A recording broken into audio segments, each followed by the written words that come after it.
नमस्कार मित्रों। क्या होता है कि हम दूसरों के बातों से प्रभावित हो जाते हैं।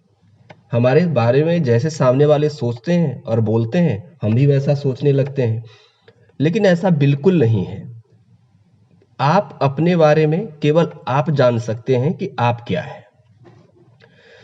तो इन्हीं चीज़ों से जुड़ी हुई एक कहानी मैं आपको सुनाता हूँ जो आपको बहुत प्रेरित कर सकता है।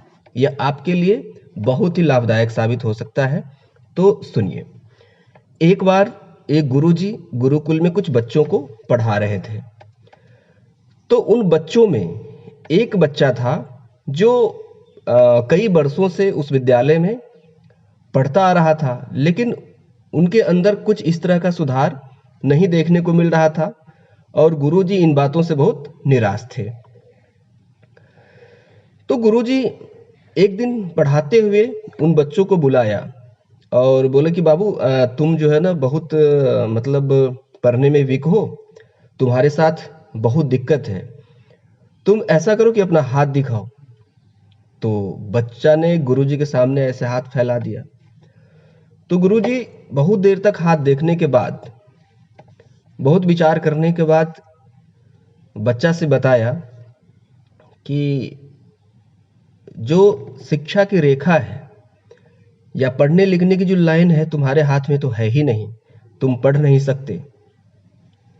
ऐसा करो आप कि आप घर चले जाओ और कुछ और चीज करो। आप पढ़ाई से संबंधित कुछ चीजें मत करो। तो बच्चा सोच में पड़ गया और सोचने लगा कि क्या किया जाए, नहीं किया जाए। लेकिन बच्चा जो था ना, वो बहुत ही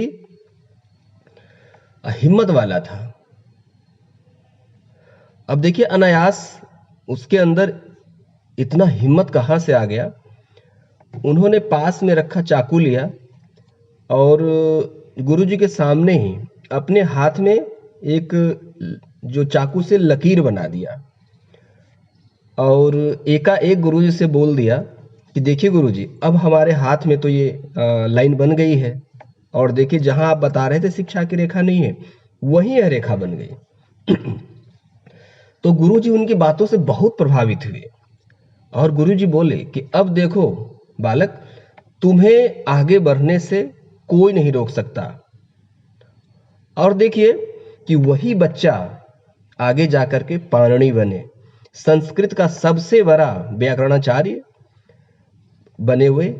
तो इस कहानी का सार ये है या सीख ये है कि आपके बारे में सामने वाला क्या सोचता है, क्या धारणा बना रखा है, उससे आपको कोई मतलब नहीं होना चाहिए।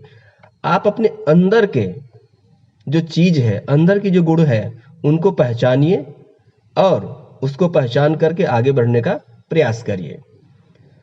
एक दिन आप जरूर जो है ना सफल होंगे। चलिए, तो मिलते हैं अब नेक्स्ट वीडियो में। तब तक के लिए नमस्कार।